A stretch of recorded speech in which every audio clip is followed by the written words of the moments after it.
ಭಾರತೀಯ ಚಿತ್ರರಂಗದ ದಂತಕತೆ ಗಾನ ಕೋಗಿಲೆ ಎಸ್ ಜಾನಕಿ ಅವರ ಜೀವನದಲ್ಲಿ ಸಂಗೀತ ಎಷ್ಟು ಮಹತ್ವದಾಗಿತ್ತೋ ಅಷ್ಟೇ ಮಹತ್ವದ ಸ್ಥಾನ ಅವರ ಪತಿ ವಿ ರಾಮಪ್ರಸಾದ್ ಅವರಿಗಿತ್ತು. ಸಾವಿರಾರು ಹಾಡುಗಳ ಮೂಲಕ ಕೋಟ್ಯಾಂತರ ಜನರ ಹೃದಯ ಗೆದ್ದ ಜಾನಕಿ ಅವರ ಯಶಸ್ಸಿನ ಹಿಂದೆ ನೆರಳಿನಂತೆ ನಿಂತಿದ್ದ ಮೌನ ಶಕ್ತಿ ಅವರ ಪತಿ ರಾಮಪ್ರಸಾದ್.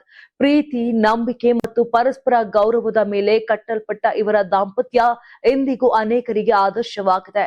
ಜಾನಕಿ ಅವರ ಪ್ರತಿಭೆ ಅರಳುತ್ತಿದ್ದ ದಿನಗಳಲ್ಲಿ ವೇದಿಕೆಯೊಂದರಲ್ಲಿ ಅವರು ಆಡುತ್ತಿದ್ದಾಗ ಸಭಿಕರ ನಡುವೆ ಕುಳಿತಿದ್ದ ರಾಮಪ್ರಸಾದ್ ಮೊದಲ ಬಾರಿಗೆ ಅವರನ್ನ ಕಂಡಿದ್ದರು.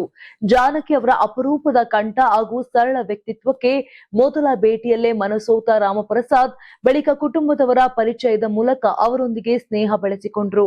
ಆ ಸ್ನೇಹವೇ ಮುಂದೆ ಪ್ರೀತಿಯಾಗಿ 1956ರಲ್ಲಿ ಜಾನಕಿ ಅವರು ತಮ್ಮ 18ನೇ ವಯಸ್ಸಿನಲ್ಲಿ ರಾಮಪ್ರಸಾದ್ ಅವರೊಂದಿಗೆ ದಾಂಪತ್ಯ ಜೀವನಕ್ಕೆ ಕಾಲಿಟ್ರು. ಇನ್ನು ಮದುವೆಯಾದ ಕೇವಲ 1 ವರ್ಷದ ಬಳಿಕ 1957ರಲ್ಲಿ ಜಾನಕಿ ಅವರಿಗೆ ಚಿತ್ರರಂಗದಲ್ಲಿ ಹಿನ್ನೆಲೆ ಗಾಯಕಿಯಾಗಿ ಮೊದಲ ಅವಕಾಶ ದೊರೆಯಿತು. ಅಲ್ಲಿಂದ ಆರಂಭವಾದ ಅವರ ಸಂಗೀತ ಪಯಣ ಭಾರತೀಯ ಚಿತ್ರರಂಗದ ಇತಿಹಾಸದಲ್ಲಿ ಚಿನ್ನದ ಅಕ್ಷರಗಳಲ್ಲಿ ದಾಖಲಾಗುವಂತಾಯಿತು. ಈ ಪಯಣದ ಪ್ರತಿಯೊಂದು ಹೆಜ್ಜೆಯಲ್ಲೂ ಪತಿ ರಾಮಪ್ರಸಾದ್ ಅವರ ಪ್ರೋತ್ಸಾಹ ಮತ್ತು ಬೆಂಬಲವೇ ದೊಡ್ಡ ಶಕ್ತಿಯಾಗಿತ್ತು. ಜಾನಕಿ ಅವರು ಪ್ರೀತಿಯಿಂದ ರಾಮು ಎಂದು ಕರೆಯುತ್ತಿದ್ದ ತಮ್ಮ ಪತಿ ಅವರ ಪ್ರತಿಯೊಂದು ರೆಕಾರ್ಡಿಂಗ್ಗೆ ಜೊತೆಯಾಗಿದ್ದು ಸಂಗೀತ ವೃತ್ತಿಗೆ ಯಾವುದೇ ಅಡ್ಡಿಯಾಗದೆ ಸಂಪೂರ್ಣ ಬೆಂಬಲವನ್ನ ನೀಡಿದ್ರು. ಒಂದು ಸಂದರ್ಶನದಲ್ಲಿ ಜಾನಕಿ ಅವರು ಪತಿಯನ್ನ ನೆನೆದು ಭಾವುಕರಾಗಿ ಮಾತನಾಡಿದ್ರು. ಅವರು ನನ್ನ ಸಂಗೀತದ ದೊಡ್ಡ ಆರಾಧಕರಾಗಿದ್ರು. ರೆಕಾರ್ಡಿಂಗ್ ಸಮಯದಲ್ಲಿ ನನ್ನನ್ನು ಒಂದು ಕ್ಷಣವೂ ಒಬ್ಬಳನ್ನೇ ಬಿಡ್ತಿರ್ಲಿಲ್ಲ. ನನಗೂ ಅವರನ್ನ ಬಿಟ್ಟು ಇರಲು ಸಾಧ್ಯವಾಗುತ್ತಿರಲಿಲ್ಲ. ನನಗಾಗಿ ಅವರು ತಮ್ಮ ಇಡೀ ಬದುಕನ್ನೇ ಮುಡಿಪಾಗಿಟ್ಟರು. ಅವರ ನಿಸ್ವಾರ್ಥ ಬೆಂಬಲವಿಲ್ಲದೆ ನಾನು ಇಷ್ಟೊಂದು ಎತ್ತರಕ್ಕೆ ಬೆಳೆಯಲು ಸಾಧ್ಯವಾಗುತ್ತಿರಲಿಲ್ಲ ಅಂತ ಕಣ್ಣೀರಿನೊಂದಿಗೆ ಹೇಳಿಕೊಂಡರು.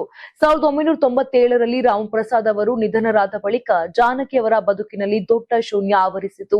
ಪತಿಯ ಅಗಲಿಕೆಯ ನಂತರ ಅವರು ರೇಷ್ಮೆ ಸೀರೆ, ಬಣ್ಣದ ಉಡುಪು, ಕುಂಕುಮ ಮತ್ತು ಮಲ್ಲಿಗೆಯನ್ನ ತೊರೆದು ಸರಳ ಜೀವನವನ್ನ ಆರಿಸಿಕೊಂಡರು. ಆದರೆ ಪತಿಯ ಮೇಲಿನ ಪ್ರೀತಿಯ ಸಂಕೇತವಾಗಿ ಪ್ರತಿದಿನ ಸೀರೆಗೆ ಒಂದು ಗುಲಾಬಿ ಹೂವನ್ನ ಮುಡಿದು ಅವರ ನೆನಪನ್ನ ಜೀವಂತವಾಗಿರಿಸಿಕೊಂಡಿದ್ದರು.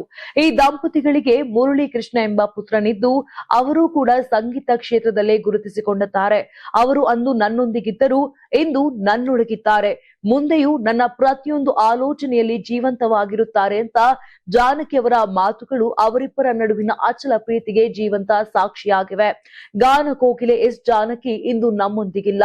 ಆದರೆ ಅವರ ಅಮರ ಸ್ವರಗಳ ಜೊತೆಗೆ ಪತಿ ರಾಮಪ್ರಸಾದ್ ಅವರೊಂದಿಗಿನ ಈ ಅಪರೂಪದ ಪ್ರೇಮ ಕಥೆಯು ಸಂಗೀತದ ಇತಿಹಾಸದಲ್ಲಿ ಸದಾ ಚಿರಸ್ಥಾಯಿಯಾಗಿ ಉಳಿಯಲಿದೆ.